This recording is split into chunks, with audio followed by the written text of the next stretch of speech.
చిన్న చిన్న చిన్న పరీక్షలే పెడుతూ ఉంటాడు. ఆ చిన్న చిన్న పరీక్షలు మనం ఏం చేయాలంటే గెలిచి నిలబడాలి. ఏం చేయాలి? గెలిచి నిలబడాలి. ఇప్పుడు ఈ పరీక్ష అబ్రహాము దగ్గర కూడా వచ్చింది.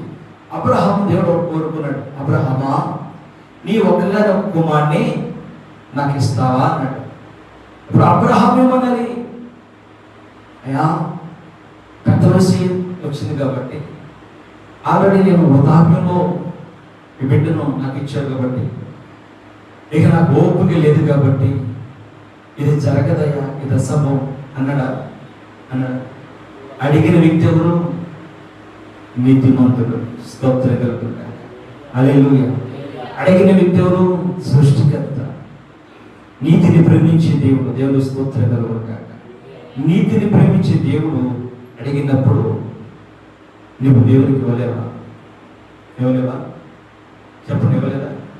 ఇవ్వగలుగుతాం, కానీ ఆలోచిస్తుంటాం.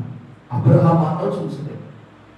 అబ్రహాం ఆశ ఏంటంటే దేవుడే నాకు సహాయకుడు. ఎవరు?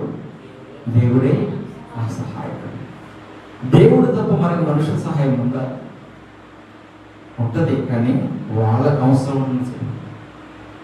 వాళ్ళ అక్కర్లు తెచ్చుకుంటకు మనతో సహవాసం, వారి కోరికలు తెచ్చుకుంటకు మనతో సహవాసం. దేవుడు మన కోరికను తీరుస్తాడు, కానీ ఆయన కోరిక ఇప్పుడు తీర్చుకోవడం మన ద్వారా.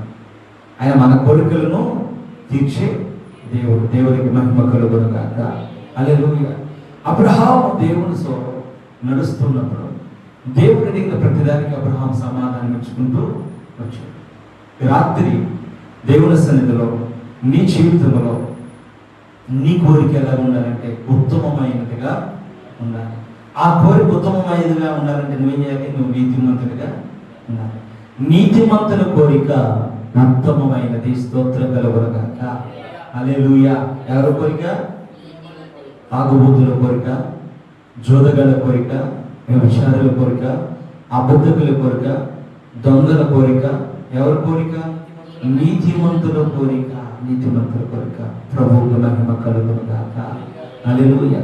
మనము కోరేది చాలా యథార్థంగా ఉండాలి. ఆ కోరికకు మనం నీతిమంతులుగా ఉండాలి.